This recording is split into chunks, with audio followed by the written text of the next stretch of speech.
Hello world, today is July 14th, 2013. I'm Citizen and this is Bible Time Capsule, where we read the Bible from the back, one video for the first time ever. We are in Exodus chapter 14 on July 14th. And let's get started and begin then. Then the Lord said to Moses, "Tell Israelites to turn about the camp before the Pi Hahiroth." That's Hahiroth. Hahiroth. Between Magdal and the sea. You shall camp in front of the Baal Saphon, just opposite by the sea. Right? Pharaoh will then say, "The Israelites are wandering about aimlessly in the land. The desert has closed in on them. Thus will I make Pharaoh so obstinate that he will pursue them." My bad, I read that as a question. Thus will I make Pharaoh so obstinate that he will pursue them. Then I will receive glory through Pharaoh and all his army, and the Egyptians will know I am the Lord. This the Israelites did. When it was reported to the king of Egypt that the people had fled, Pharaoh and his servants changed their minds about them. "What have we done?" they exclaimed. "Why have we released Israel from our service?" So Pharaoh made his chariots ready and mustered his soldiers, 600 first-class chariots and all the other chariots of Egypt, with warriors on them all. So obstinate had the Lord made Pharaoh that he pursued the Israelites even while they were marching away in triumph. The Egyptians then pursued them. Pharaoh's whole army, his horses, chariots, charioteers, caught up with them as they lay encampment by the sea at Pi Hahiroth in front of Baal Saphon. Next section. Crossing of the Red Sea. Pharaoh was already near when the Israelites looked up and saw that Egyptians were on the march in pursuit of them.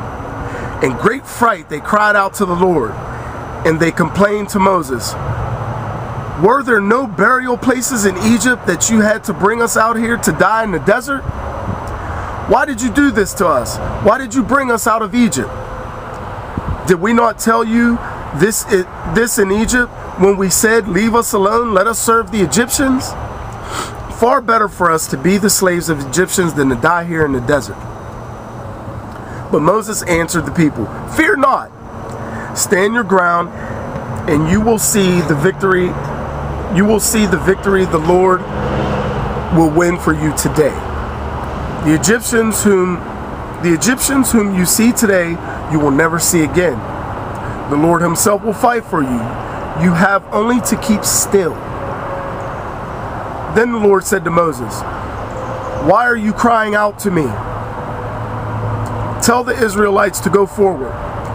And you lift up your staff, and with the hand outstretched over the sea, split the sea in two, that the Israelites may pass through it on dry land.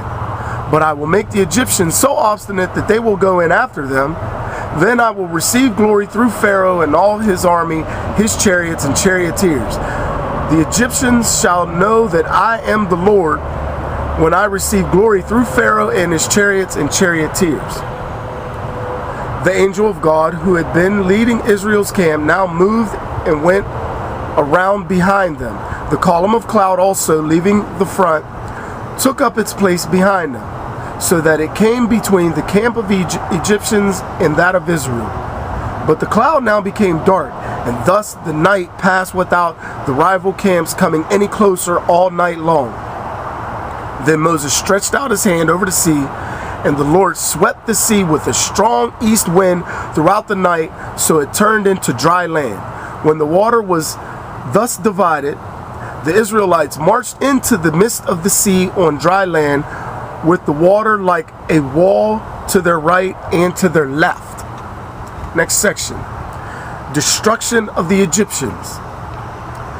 The Egyptians followed in pursuit. All the Pharaoh's horses and chariots and charioteers went after them right in the midst of the sea. In the night watch, just before dawn, the Lord cast through the column of of the fiery cloud upon the Egyptians' force, a glance that threw into a panic. And he so clogged their chariot wheels that they could hardly drive. With the Egyptians sounded the retreat.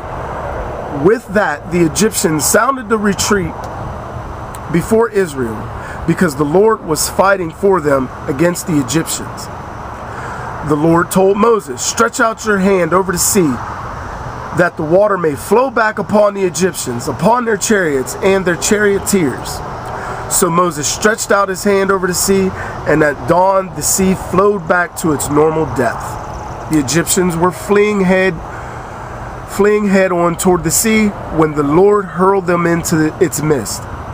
As the water flowed back, it covered the chariots and the charioteers of the Pharaoh's whole army, which had followed the Israelites into sea. Not a single one of them escaped. But the Israelites had marched on dry land through the midst of the sea, with the water like a wall to their right and to their left. Thus the Lord saved Israel on that day from the power of the Egyptians. When Israel saw the Egyptians lying dead on the seashore, and beheld the great power that the Lord had shown against the Egyptians, they feared the Lord and believed in him and in his servant Moses. That's the end of chapter 14. I am Citizen. This is Bible Time Capsule. Peace. I'm out.